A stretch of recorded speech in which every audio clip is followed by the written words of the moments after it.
দেখো আমরা শুরু করি আমাদের পরের অঙ্কটা, যেটা আমরা লাস্ট উইকে দেখে আসছিলাম। ওটার পরের অঙ্ক জাস্ট মেথড চেঞ্জ, এলআরএফডি মেথড। তো অঙ্কটা সেম ম্যাথ ছিল, অঙ্কটা আবার দেখে আসি আমরা। অঙ্কটা কি ছিল, যে অঙ্কটা এরকম টাইপের ছিল যে design an 830 steel tension member consist of two channels bolted through their waves to a single cassette plate of something inch to transmit এত load radio type load connection bearing plate is 3/4 inch bolt এরকম দেওয়া আছে, এবং এরকম টাইপের অঙ্ক, ঠিক আছে, এরকম দেওয়া আর কি। তো এটা এটা এটা অবশ্য ধরো দেওয়া না, এটা তোমাদের ওখানে মান দেওয়া আছে। তো এরকম টাইপের অংশটা দেওয়া আছে এবং বলা হচ্ছে যে ওই পরের যে অঙ্কটা 9.2.9 অঙ্কটা, যে তোমার এটা এলআরএফডি মেথডে করতে হবে। ঠিক আছে, তো আরেকটা স্লাইড আছে, ওটা যে ওই ফিগারটা লাগবে আমাদের, এই ফিগারটা আমাদের লাগবে। তো যেটা মেইনলি বলতে চাচ্ছি এখানে, যে দেখো এখানে একটা কথা উল্লেখ করা আছে যে এলআরএফডি মেথড, সেটা বুঝলাম, অঙ্কটা বুঝলাম কোন অঙ্ক। এখানে অঙ্কটা এখানে কি বলা যে নমিনাল শার স্ট্রেংথ, তার মানে ওই যে অ্যালাউবেল যে শার স্ট্রেস যেটা, সেটা কি বলা আছে যে তোমার F N V is equal to 48 KSI, ব্র্যাকেটে লেখা কি যে থ্রেডস ইনক্লুডেড ইন শার্পনেস। তার মানে যেটা হচ্ছে তোমাদের কন্ডিশন দেওয়া থাকবে যে আসলে এটা কি থ্রেডস ইনক্লুডেড ইন শার্পনেস নাকি তোমার থ্রেডস এক্সক্লুডেড ফ্রম শার্পনেস। তো কোন কন্ডিশন দেওয়া এবং কি ধরনের বোল্ট ইউজ করা, সেটার উপরে তোমার ভিত্তি করে কি করতে হবে, আমার বোল্টের এই স্ট্রেস গুলা যেটা, সেটা তোমার চেঞ্জ হবে, শার স্ট্রেস যেটা, ঠিক আছে। তো এখানে তোমার যেটা হচ্ছে 2.9 অঙ্কের মধ্যে কিন্তু এই ধরো সাপোজ এর মানটা দেওয়া ছিল না, দ্যাটস ওয়াই আমাদের যেটা ছিল যে এ 325 ভোল্ট ছিল, এবং আমাদের বলা ছিল কি থ্রেডস ইনক্লুডেড ইন শার্পনেস। আমরা দেখলাম যে আমাদের থ্রেডস ইনক্লুডেড ইন শার্পনেস এই কন্ডিশনে এ 325 ভোল্ট হলে সেক্ষেত্রে আমাদের কত হবে, আমাদের শার স্ট্রেস হবে 48 কেএসআই। সেটাই কিন্তু এখানে লেখা আছে। তো যেটা বললাম যে এই জিনিসটা তোমাদের স্লাইডে আমি দিয়ে দিব, দেওয়া মেবি হয়ে গেছে অলরেডি। তো মেবি তোমার এটা যেটা, এটা তোমাকে দেখে কিন্তু বুঝতে হবে আসলে কোন কন্ডিশন দেওয়া, এবং সেক্ষেত্রে তোমার হচ্ছে কি ওই শার স্ট্রেংথটা কত হবে সেটা কিন্তু বুঝতে হবে। তো যাই হোক, এরপর যেটা হচ্ছে আমাদের অঙ্কটা সেম, হুবহু সেম অঙ্ক, জাস্ট হচ্ছে কি আমাদের মেথড চেঞ্জ। তো এলআরএফডি মেথডের ক্ষেত্রে কোন কোন জায়গায় চেঞ্জ হবে সেটা অলরেডি দেখো লাল লাইন করে আন্ডারলাইন করে দেওয়া আছে। তোমাদের যখন তোমরা ভিডিওটা দেখবা তখন দেখবা নিজেরাই ভালো মতো বুঝতে পারবা, বা এখন দেখলেও ঠিক মতো বুঝতে পারবা। তো দেখো আমাদের ওই যে স্টেপ যা ছিল, যে ফার্স্টে আমরা দুটা অ্যালাউবল ফোর্স গুলা বের করতেছি, টেনশন ফোর্স যেগুলো ছিল, তাহলে টি1 বের করলাম, এলআরএফডি মেথড কে খেয়াল রাখবা। তাহলে কি ছিল ফর্মুলা, যে 0.9 এফ ও ইন্টু এজি। তো ওখানে তোমার যা ছিল সব বসানোর পরে আসছে 32.4 এজি। আর টি2 আমার ছিল হচ্ছে 0.75 ইন্টু এফ ইউ ইন্টু এই, এরকম টাইপের ফর্মুলা ছিল এলআরএফডি মেথডের ক্ষেত্রে। তো ইফেক্টিভ এরিয়ার আবার ফর্মুলা ছিল রিডাকশন কোএফিসিয়েন্ট ইন্টু তোমার হচ্ছে নেট এরিয়া। আমরা অলরেডি ধরে নিয়েছিলাম যে আমাদের চারটা ক্রাইটেরিয়া ছিল, ওর মধ্যে থেকে ইউ যেটা ধরে নিচ্ছিলাম যে সেকেন্ড ক্রাইটেরিয়া ছিল যে 0.85, সেটা আমরা বলে দিলাম, সাইড নোট দিতে হবে, রিডাকশন কোএফিসিয়েন্ট 0.5 অ্যাজিউম, এটা সাইড নোট দিবা।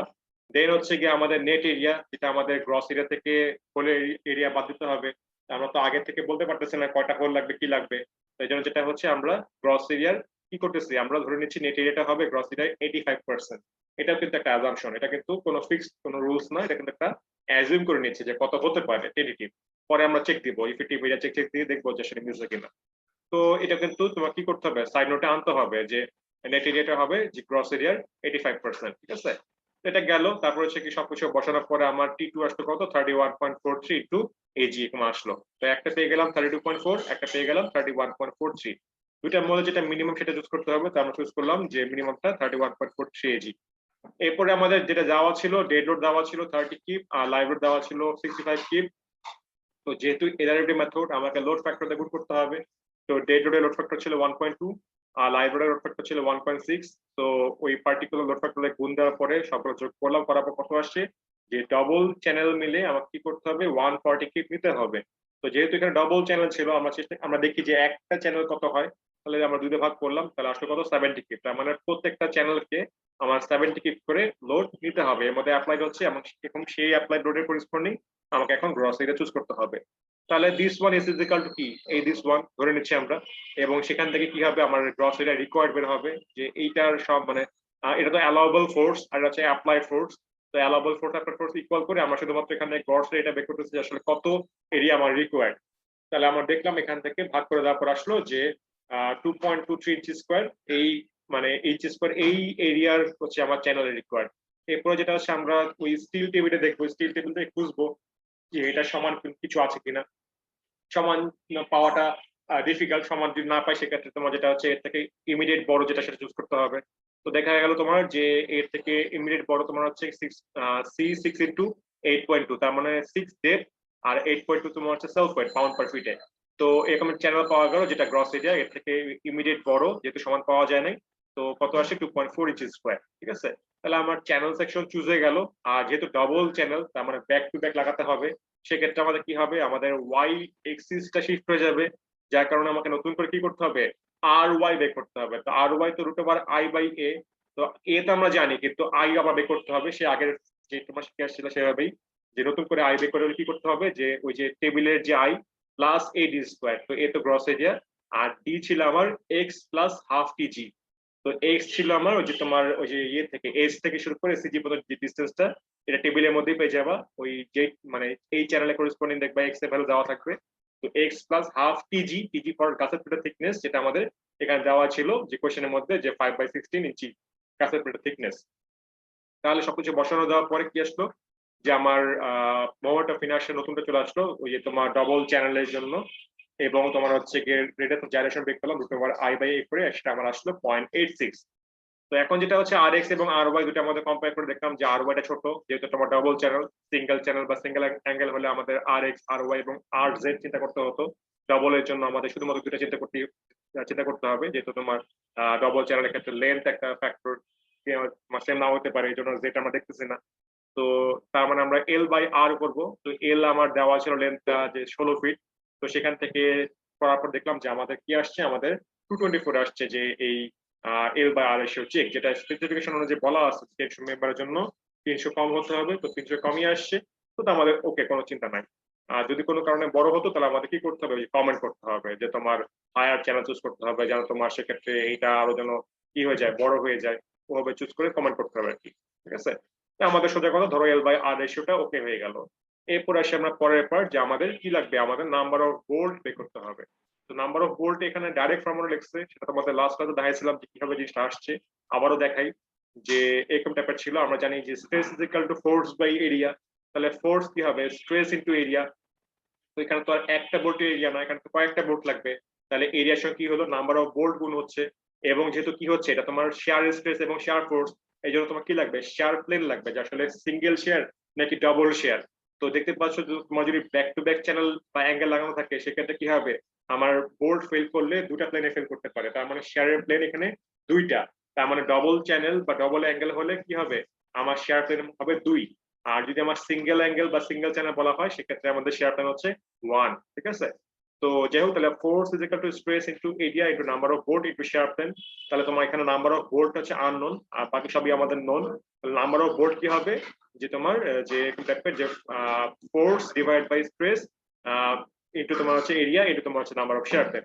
এটা হচ্ছে গিয়ে মানে একবারে ফর্মুলা লিখছে, কিন্তু ফর্মুলাটা আসলে এখান থেকে আসে। কেউ যদি ফর্মুলা ভুলেও যাও, এখান থেকে জিনিসটা মনে করেও কি করতে পারবা, যেটা রিমাইন্ড করতে পারবা। শুধু সরাসরি ফর্মুলাটা মেমোরাইজ করতে যেও না, তাহলে কিন্তু একটা ভ্যালু ভুল হয়ে গেলে সম্পূর্ণটা ভুলে যাবে। তো সিম্পলিফাই করে এভাবে চিন্তা করবা।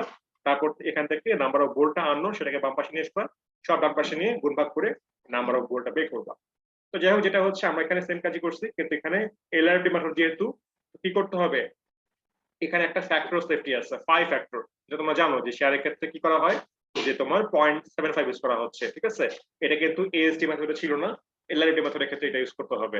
তো এলআরডি মেথডের ক্ষেত্রে এখানে একটা আমাদের যে স্ট্রেস ছিল, যে শেয়ারের যে স্ট্রেসটা 48 কেএসআই, এই মানের সঙ্গে আমরা কি করলাম, এই 5 ফ্যাক্টর গুণ দিয়ে আমরা বের করলাম যে আমাদের ডিজাইন যে শেয়ার স্ট্রেস স্ট্রেংথ বলো, সেটা আসছে কত, 36 কেএসআই। ঠিক আছে, ভালো কথা। এরপরে আমরা নাম্বার অফ বোল্ট বের করি, যে ওই যে ফোর্স, এই ফোর্স কিন্তু তোমার টোটাল ফোর্স। ঠিক আছে, কারণ টোটাল মানে টোটাল সেকশনের জন্য, এখানে ভুল করে কেউ আবার ওই একটা চ্যানেলে ফোর্স দিতে যায় আমরা, তাহলে কিন্তু পুরো অঙ্কটাই ভুল হয়ে যাবে। এখানে কিন্তু টোটাল ফোর্স আসবে।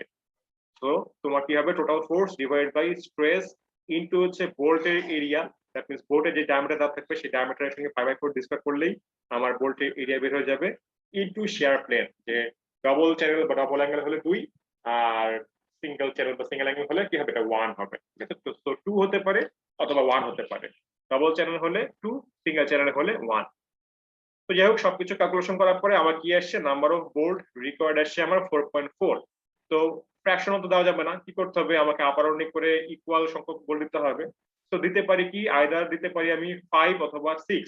6 দিলে একটু বড় হয়ে যাচ্ছে, 5 দেওয়া যেতে পারতো, বাট এখানে যেটা হচ্ছে যে 5 দিলে দেওয়া যেতে পারে, কোনো সমস্যা নাই, কিন্তু কি হবে, যেহেতু জোর বেঁধে চলে আসতেছে, তার মানে কি একটা জায়গায় হয়তো তোমার 3টা বোল্ট দিতে হবে, একটা জায়গায় তোমার হয়তো 2টা বোল্ট দিতে হবে, বা মাঝখানে হয়তো দিতে হবে তোমাদের থেকে একজন গত উইকে যেটা বলছিল আর কি।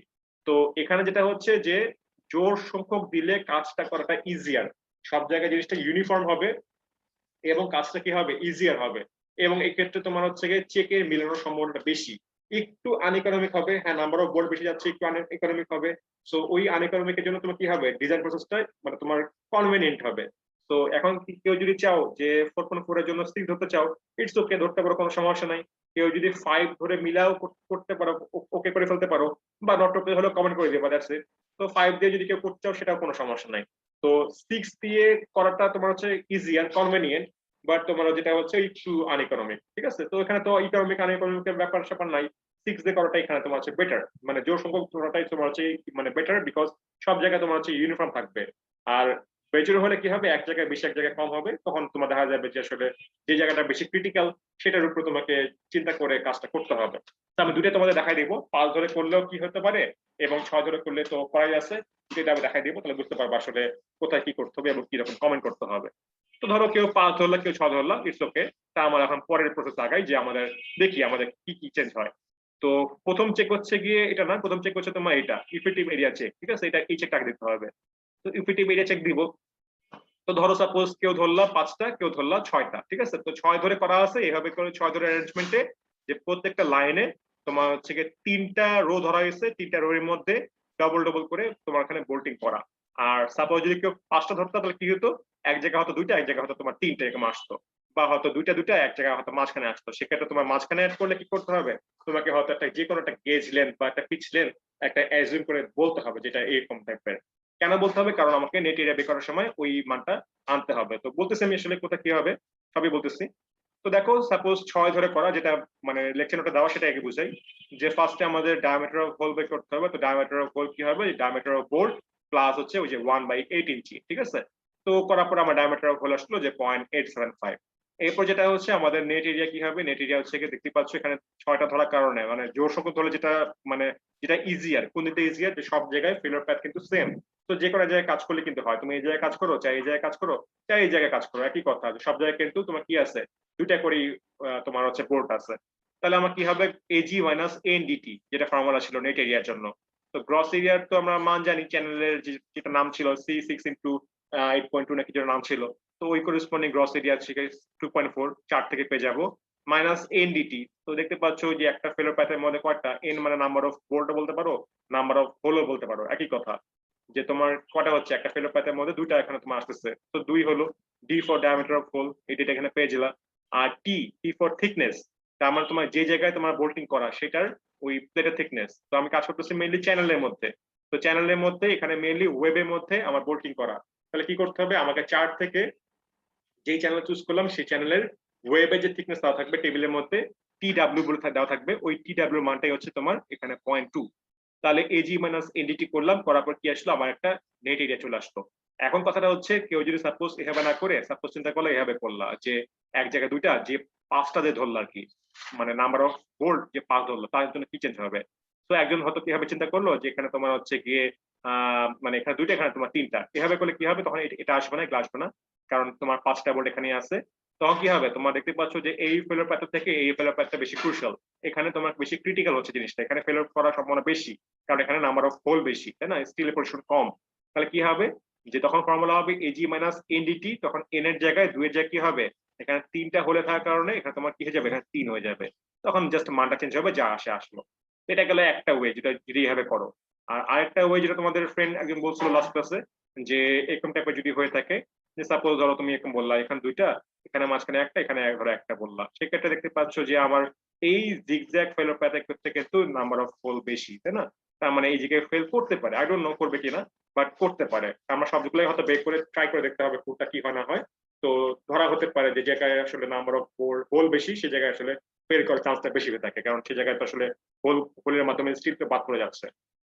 তখন তোমাকে হয়তো ওই যে এই গেজ লেন্থ, এখানে একটা G1, এখানে একটা ধরলা তোমার G2, একটা মান সাপোজ ধরো তুমি 2 ইঞ্চি বা 3 ইঞ্চি ধরে নিলাম, এখানে সিমিলারলি এখানে পিচ 1, এখানে S1 আর কি পিচ 1, এখানে পিচ 2 একটা মান ধরে নিলা, যে কোনো একটা মান ধরে নিলা। তারপর তুমি জাস্ট এখানে করলা, ধরো সেম সেমই মান Dharla, G1 G2 same same, S1 S2 same same, তাহলে কি হবে? তখন তোমার হবে যে AG মানে AN হবে যে AG মাইনাস NDT, এরকম ক্ষেত্রে কি হবে? N এর মান তখন হবে তোমার 3, D ডায়ামিটার তো বুঝতে পারছো এটাই হবে, আর T ও এটাই হবে, প্লাস কি হবে এই যে তোমার এই যে S, মানে এখানে যেহেতু তোমার দুইটা আছে, এখানে একটা এবং এখানে একটা, তার মানে 2 into S square T by 4G এটা আসবে, ঠিক আছে? যেটা আমি G এবং S এর মানটা কি ধরতেছি? সেম সেম ধরতেছি, ঠিক আছে? মানে আর সুবিধা করার জন্য। তখন তোমাদের এরকম একটা G এর মান ধরে বা S এর মান ধরে এরকম করে কি করতে হবে? এই নেট এরিয়াটা বের করতে হবে এবং তারপরে তোমার অ্যাজ ইউজুয়াল কাজ করতে হবে। সো আমি তিনটাই তোমাদের দেখালাম, যে যেভাবে করতে চাও মানে কোনো সমস্যা নেই, করতে পারো। মানে তোমার ডিজাইনার তোমার যেভাবে করবে সেভাবে ওকে, তবে যেটা দেখাবা সেটার জন্য অবশ্যই মানে লজিক্যাল হয়। যেমন তুমি ধরো এখানে করলা যে এরকম দেখবে দুইটা পাঁচটা, কিন্তু ফেলোর প্যাথের সময় তুমি দেখালা দুইটা, সেটা কিন্তু আবার ভুল, তাই না? কারণ বুঝতেই পারছো যে এই ফেলোর প্যাথের থেকে এই ফেলোর প্যাথটা কিন্তু তোমার বেশি মানে ক্রিটিক্যাল, এখানে ফেলোর হওয়ার সম্ভাবনা বেশি। তো এটা কিন্তু হবে, এখানে যদি কেউ 2 লিখে দাও ভুল করে এই ফিগারের জন্য, তাহলে কিন্তু আবার এই জায়গায় নাম্বার কাটা যাবে। বা এখানে যদি এই কাজ করলা কিন্তু জিগজ্যাগটা না দেখা কি করলা, স্ট্রেটটা দেখালা, তাহলে কিন্তু জিনিসটা ভুল হচ্ছে। তো তিনটা ওয়ে করতে পারো, জোড় সংখ্যক দিয়ে ইকুয়াল ভাবে করতে পারো, তারপর তোমার হচ্ছে গিয়ে পাঁচটা দিয়ে করতে পারো, এখানে একটা অথবা মাঝখানে একটা, যেভাবেই করো সবগুলোর জন্যই মানে ভিন্ন ভিন্ন আনসার আসবে এবং সবগুলোই কিন্তু ওকে, যদি ঠিক মতো করো। আচ্ছা, তো ধরো আমি নেট এরিয়া যেভাবে করি না কেন, আমার নেট এরিয়া সাপোজ বের হয়ে গেল। এরপর যেটা হচ্ছে যে আমার ওই যে ইফেক্টিভ এরিয়া বের করতে হবে, যেটা আমরা ধরে আসলাম ইউ ইন্টু AN, তো ইউ এর মান ধরছিলাম আমরা 0.85, এটা ধরবো। তারপর লাস্টে যে টি এর ফর্মুলা ছিল যে 0.75 ইন্টু FU ইন্টু AE, সেটা বসাই দিলাম এবং বসাতে চেক করে দেখবো যে একটা চ্যানেলের জন্য যা ছিল, যে সেটা তোমার মানে অ্যাপ্লাই লোড যা ছিল তার থেকে তোমার এই যে তার ক্যাপাসিটি, যেটা resistance capacity effective area corresponding, ফোর্সে করেসপন্ডিং, তার বেশি আসে কিনা। তো দেখা যাচ্ছে তোমার যে এর ক্যাপাসিটি হচ্ছে 75.69, কিন্তু তোমার অ্যাপ্লাইড হচ্ছে কত? 70, তার মানে কি তার ক্যাপাসিটি বেশি, সে আরো বেশি লোড নিতে পারবে, তার মানে কি সেফ, কোনো সমস্যা নেই, ওকে। আর যদি কোনো কারণে দেখো নট ওকে হচ্ছে, তাহলে কি করতে হবে? ওই যে বোল্টিং অ্যারেঞ্জমেন্ট চেঞ্জ করে তোমাকে হয়তোটা ওকে করতে হবে, ঠিক আছে? আচ্ছা, তো এটা গেল ইফেক্টিভ এরিয়া চেক। এরপরে আসে আমরা সেকেন্ড চেক, যে bearing capacity check. Bearing capacity জিনিসটা কি ছিল? যে আমার বোল্টের থ্রোতে প্লেট অথবা চ্যানেল কি হবে? চাপ খাবে, ঠিক আছে? তো এই চাপ খাওয়ার জন্য কি হবে? ওই যে তোমার চ্যানেল বলো বা কাঁচের প্লেট বলো, এটা কি হবে? স্কুইজ হয়ে যেতে পারে, ওই জায়গাটা চেপে যেতে পারে, তাই না? তো চেপে গেলে কি হবে? স্টিল তো তোমার চেপে গেলে ওই জায়গাটা, তার মানে কি কার্বন কন্টেন্ট কম, তার মানে ওই জায়গায় তোমার ফেল করে যাচ্ছে। এটা কখন হয়? নর্মালি যখন তোমার চ্যানেলের থিকনেস বা কাঁচের প্লেটের থিকনেস যখন অনেক ছোট হয়, তখন তোমার দেখা যায় এই ধরনের ফেলরটা আসতে পারে, যে বোর্ড চাপ দিচ্ছে যখন, ওখানে তোমার চাপের মধ্যে থিকনেস কম পাওয়া গেছে, দ্যাটস ওয়াই তোমার ওখানে ওই জায়গাটা স্কুইজ হয়ে গেছে, এরকম হতে পারে। তো যেহেতু দেখা যাক আমাদের ওরকম হলে আমাদের কি ধরনের কমেন্ট করতে হবে আমরা দেখি। তো সোজা কথা মনে রাখবা, যেখানে তোমার বোল্টের থ্রোতে চ্যানেল এবং গাছের প্লেট চাপ খাচ্ছে, ঠিক আছে? বোল্ট চাপ দিচ্ছে চ্যানেল এবং গাছের প্লেটকে, এটাই মনে রাখতে হবে। তো ফার্স্টে আমরা বের করি স্ট্রেসটা, বেয়ারিং স্ট্রেস, অ্যালাউয়েবল যে বেয়ারিং স্ট্রেস। তো আমাদের এএসডি মেথডে ছিল ফর্মুলাটা 1.2 ইনটু এফইউ, কিন্তু এলআরডি মেথডের ক্ষেত্রে এখানে ফর্মুলা ডিফারেন্ট, যেহেতু ফ্যাক্টর অফ সেফটি ডিফারেন্ট। তো এখানে তোমার হচ্ছে 2.4 ইনটু এফইউ। তো এএসডি মেথডে এখানে একটাই ছিল ফ্যাক্টর অফ সেফটি, কিন্তু এলআরডি মেথডে এখানে একটা মান বেশি, আবার এখানে কিন্তু আরেকটা 5 ফ্যাক্টর ইউজ করা হচ্ছে, ঠিক আছে? তো ডবল ডবল কিন্তু ফ্যাক্টর অফ সেফটি, তো এটা কিন্তু মাথায় রাখতে হবে। তো এখানে একবার ইউজ করবো 2.4 ইনটু এফইউ, সেক্ষেত্রে আমার যা আসে যে 139.2 কেএসএ আসলো। আবারও যখন আমরা বেয়ারিং ফোর্স বের করবো পার্টিকুলার চ্যানেলের জন্য বা কাঁচের প্লেটের জন্য, সেক্ষেত্রে কি করতে হবে? এখানে একটা ফ্যাক্টর সেফটি 5 ফ্যাক্টর, সেটা আমাকে ইউজ করতে হবে। তো এই স্ট্রেসের সঙ্গে আমরা করলাম 5 ফ্যাক্টর ইউজ করলাম, এটা কিন্তু শুধুমাত্র এলআরএফডি মেথডের ক্ষেত্রে প্রযোজ্য, এসডি মেথডে কিন্তু এই 5 ফ্যাক্টর ছিল না, ঠিক আছে? তাহলে স্ট্রেস ইনটু কি হবে? এরিয়া, তাই না? ফোর্স ইজ ইকুয়াল টু কি? Stress into area. তাহলে এটা তো হচ্ছে স্ট্রেস এর ভ্যালুটা। এরিয়া কি হবে? এরিয়া তোমার হবে ওই যে তোমার চিন্তা করো বোল্ট চাপ দিচ্ছে প্লেটকে, তাহলে কি হবে? বোল্টের ডায়ামিটার হবে এবং তোমার হচ্ছে ওই চ্যানেল বলে চ্যানেলের থিকনেস, আর গাছের প্লেট বলে গাছের প্লেটের থিকনেস, ঠিক আছে? ওইটা চিন্তা করো, জাস্ট সিম্পল ভাবে এভাবে চিন্তা করো। আমি যদি একটু ফিগার দিয়ে বোঝানোর চেষ্টা করি, যে তুমি নর্মালি চিন্তা করে হবে যে তোমার এখানে তোমার ধরো এরকম টাইপের ধরো যে কোনো সেকশন, স্টিলের সেকশন ছিল, এখন তোমার হয়তো এই জায়গায় কি ছিল, হয়তো বোল্টিং করা ছিল এই জায়গাটায়। তো কি হবে? আমার আমি যদি চ্যানেলটাকে এই জিনিসটাকে প্লেটটাকে যদি টান দিই, তো কি হচ্ছে? এটা তো ধরো ধরো এখানে স্থির আছে, তো কি হচ্ছে? এই জায়গাটা কি হবে? এই জায়গাটা মানে বোল্টটা মেইনলি প্লেটের মধ্যে এই যেটুকু জায়গার মধ্যে চাপ দিবে, তো এইটুকু জায়গার এরিয়াটা কি হবে? Thickness of bolt into, sorry হ্যাঁ, ডায়ামিটার অফ বোল্ট ইন্টু তোমার হচ্ছে থিকনেস অফ সেই পার্টিকুলার প্লেট। তো ডায়ামিটার অফ বোল্ট 0.75, ওই যে 3/4। আর থিকনেস যদি আমরা বলি চ্যানেলের জন্য, যদি চ্যানেল বেক করি তাহলে চ্যানেল থিকনেস, প্লেট বেক করলে প্লেটের থিকনেস। তো চ্যানেল হলে কি হবে, চ্যানেলের ওয়েবের থিকনেস, তো ওয়েবের থিকনেস আমার টেবিল থেকে পেয়ে গেছিলাম 0.2। আর এরকম কি ছিল, আমার এখানে চ্যানেল ছিল মোট দুইটা, উপরে একটা নিচে একটা, এবং প্রত্যেকটা জায়গায় কি ছিল, প্রত্যেকটা চ্যানেলের মধ্যে আমার 6টা করে বোল্ট ছিল। তার মানে একটা বোল্টে করেসপন্ডে কি হবে, দুইটা চ্যানেল চাপ খাবে। এরকম 6টা বোল্ট ছিল, তার মানে কি মোট 12 বার কন্টাক্ট এরিয়া এবং 12 বার চাপ খাচ্ছে। ঠিক আছে, তাহলে কি হবে, লোডটা কি হবে, ডিস্ট্রিবিউট হয়ে যাচ্ছে সুন্দর করে। যত বেশি এখানে মান আসবে তত কি হবে, এই চ্যানেলের উপরে লোডটা কত কম পড়বে, তত কম ডিস্ট্রিবিউট হবে, তত তার ক্যাপাসিটি বাড়বে। ঠিক আছে, আর যত তোমার কম হবে, এই সংখ্যাটা যত কম হবে, তত কি হবে, ওই লোডটা এই কম সংখ্যার মধ্যে অ্যাপ্লাই হবে, তার মানে কম জায়গায় বেশি লোড অ্যাপ্লাই হচ্ছে। আর যদি দেখা যায় একই লোড তোমার বিভিন্ন জায়গায় অ্যাপ্লাই হচ্ছে, তাহলে কি হবে, সব জায়গায় নিশ্চয়ই ইকুয়ালি ডিস্ট্রিবিউট হয়ে যাচ্ছে, তাই না? তার মানে এই সংখ্যাটা যত যত বেশি হবে তত আমাদের জন্য ভালো। তো আমাদের কি হচ্ছে, 6টা বোল্ট ছিল, এবং 6টা বোল্টে করেসপন্ডিং কি ছিল, আমার ডবল চ্যানেল ছিল। তাহলে 6 × 2 করে আমরা কি পেয়ে গেলাম, এখানে 12 পেয়ে গেলাম। তাহলে কি হলো, স্ট্রেস ইন্টু এরিয়া ইন্টু ওই যে তোমার হচ্ছে গিয়ে কন্টাক্ট এরিয়া, যেটা কন্টাক্ট কয়টা জায়গায় চাকাচ্ছে কি। তাহলে আমার কি আসলো, যে আমার ওই চ্যানেলের জন্য তোমার হচ্ছে গিয়ে রেজিস্টিং ক্যাপাসিটি কত, রেজিস্টিং ক্যাপাসিটি আসছে আমার 187, যে এতটুকু পর্যন্ত সে সহ্য হতে পারবে।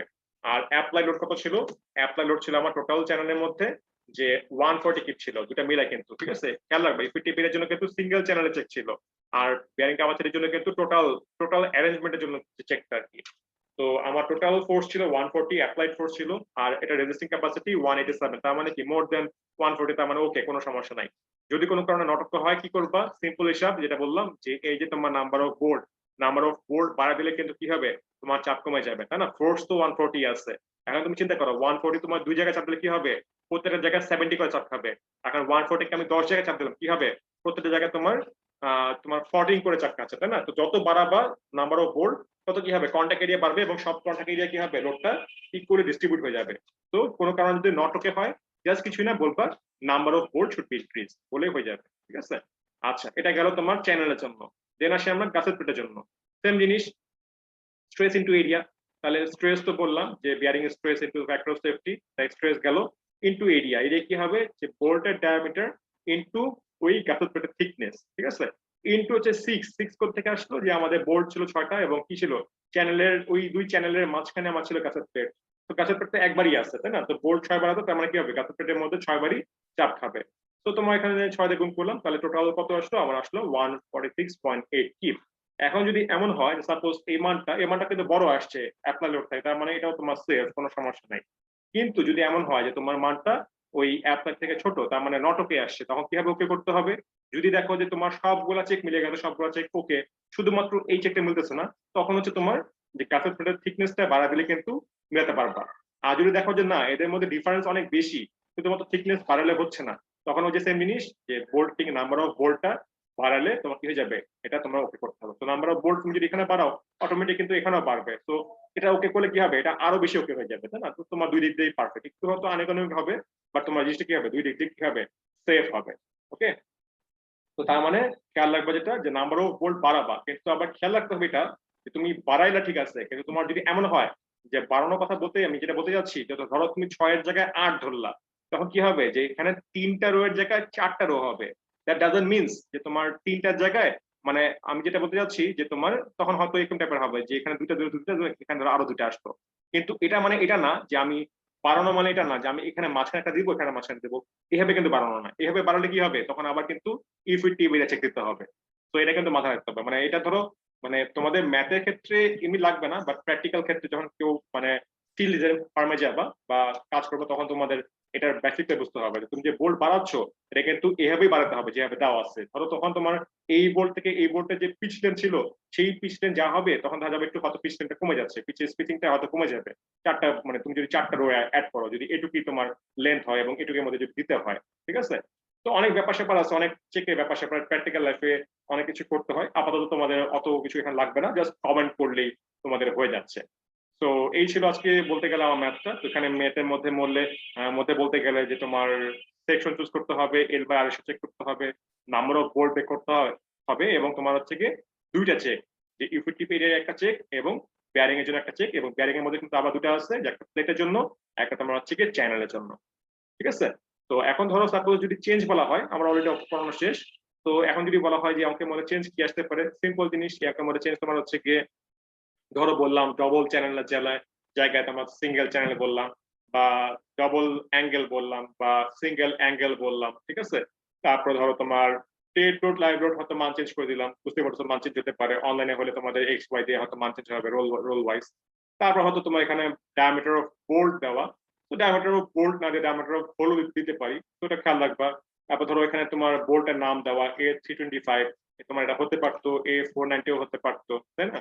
তারপর ধরো তোমাদের হচ্ছে কি এখানে হয়তো উল্লেখ নাই যে threads included, threads excluded from share plan, এই জিনিসটা উল্লেখ থাকবে। ধরো যে অ্যালাউবেল যে শেয়ার এই মাটার হয়তো ডাইরেক্ট নাও দেওয়া থাকতে পারে, তোমাকে হয়তো বললাম যে কন্ডিশন দিয়ে দিলাম, তোমাকে কন্ডিশন দেখে এখান থেকে বুঝতে হবে যে আসলে তোমার শেয়ারের মানটা কত হওয়া উচিত, ঠিক আছে।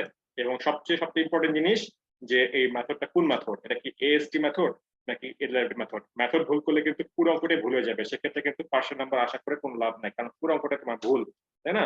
তো তখন কিন্তু বলতে গেলে পুরো অঙ্ক মধ্যে তুমি জিরো পাওয়া ছাড়া কোনো ওয়ে নাই। তো অবশ্যই মেথডটা কিন্তু খেয়াল রাখবা, যেটা কি এএসডি মেথড নাকি এলআরডি মেথড। আর যদি কোনো কারণে দেখো পরীক্ষা হলে তোমার মেথডের নাম উল্লেখ নাই, তো তোমার স্বাধীনতা, তোমার তখন তোমাকে কোয়েশ্চেনে মানে প্রবলেম পাঠায় বসে থাকে কোনো লাভ নাই, সলিউশনের আশা পর্যন্ত তুমি যেটা হচ্ছে তোমার উল্লেখ করে দিবা যে considering this math, solving this math in AST method.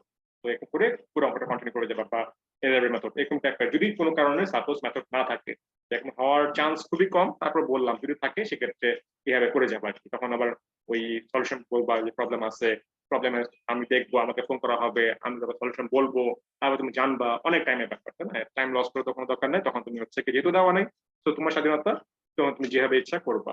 তো এরকম, এটা তো মেথড বললাম, এরকম তোমার যে কোনো জিনিসের জন্য প্রযোজ্য। সাপোজ ধরো গাছের পরে থিকনেস দেওয়া নেই, তো তুমি দেওয়ালে তুমি ধরে নাও কনভিনিয়েন্ট মান ধরে নাও 3/8 ইঞ্চি, 5/16 ইঞ্চি, 1/4 ইঞ্চি, যা মনে ধরে নাও, একটা ধরে নিয়ে কাজ করো, কমেন্ট করবা, ওকে হলে ওকে হবে, নট ওকে হলে কি করতে হবে বলে দিবা, দ্যাটস ইট, ঠিক আছে। তো এই ছিল আজকের অঙ্ক। এখন তোমাদের যদি কোনো কোয়ারি থাকে তাহলে বলতে পারো।